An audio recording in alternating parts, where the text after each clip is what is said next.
ইবতেদায়ী পঞ্চম শ্রেণীর শিক্ষার্থী বন্ধুরা, আশা করছি তোমরা অনেক ভালো আছো। তোমাদের অর্ধবার্ষিক পরীক্ষার জন্য আজকের সাজেশনটি হচ্ছে আকাই তৌফিক। তোমাদের যাদের লেকচার গাইড আছে তোমাদের জন্য সবচেয়ে গুরুত্বপূর্ণ এই সাজেশনটি। এখান থেকে তুমি 100% কমন পাবে নিশ্চিত। তো এখানে আমি পূর্ণাঙ্গ সাজেশন তুলি নাই। আপনারা যারা হচ্ছে পঞ্চম শ্রেণীর শিক্ষার্থীদের অভিভাবক রয়েছেন, আপনাদেরকেও অনুরোধ করব যে আমরা হচ্ছে আপনাদের পঞ্চম শ্রেণীর সকল বিষয়ের পূর্ণাঙ্গ সাজেশনগুলো আমরা দিচ্ছি মাত্র 500 টাকায়। অর্থাৎ তার যতগুলো বিষয়ে পরীক্ষা হবে সবগুলো বিষয়ের একদম প্রশ্নের মতো যা যা থাকবে সবকিছু একদম এ টু জেড সব বিষয়ের পূর্ণাঙ্গ সাজেশনগুলো আমরা দিচ্ছি মাত্র 500 টাকায়। আপনারা যারা নিতে চান অবশ্যই ডিসপ্লেতে দেওয়া নাম্বারে যোগাযোগ করে কালেক্ট করে নেবেন। তো এখন আসি 6 নাম্বার হচ্ছে তোমাদের এখানে সংক্ষিপ্ত প্রশ্ন। আমি এখানে আংশিক তুলেছি।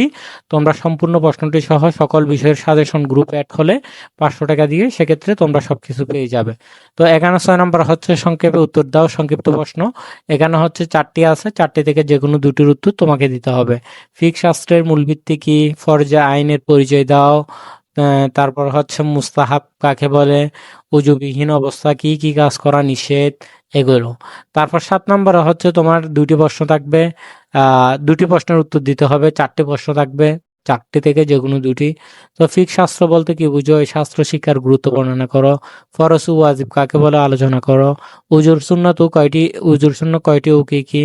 তারপর ঘ নাম্বার আছে কোন পানি দ্বারা পবিত্রতা অর্জন করা যায় এবং কোন পানি দ্বারা পবিত্রতা অর্জন করা যায় না বর্ণনা করো। তারপরে হচ্ছে যে তোমার শূন্যস্থান থাকবে, এই শূন্যস্থানটা তোমরা নিজেরাই দেখে নাও। তো এ হলো তোমাদের সাজেশন। তোমরা যারা তোমাদের সকল বিষয়ের পূর্ণাঙ্গ সাজেশনটা নিতে চাচ্ছ অবশ্যই স্ক্রিনে দেওয়া নাম্বারে হোয়াটসঅ্যাপে অথবা ইমোতে যোগাযোগ করে তোমরা তোমাদের সকল বিষয়ের পূর্ণাঙ্গ সাজেশনটা নিয়ে নিবে। হ্যাঁ, তোমাদের ইনশাল্লাহ অনেক ভালো হবে বলে আমি মনে করি। তোমাদের পরীক্ষা অনেক ভালো হবে আশা রাখি। তো তোমাদের সবার জন্য শুভকামনা। নেক্সট ক্লাসে অবশ্যই তোমাদের সাথে দেখা হবে। ততক্ষণ পর্যন্ত তোমরা ভালো থাকো। তো তোমাদের জন্য শুভকামনা রইল।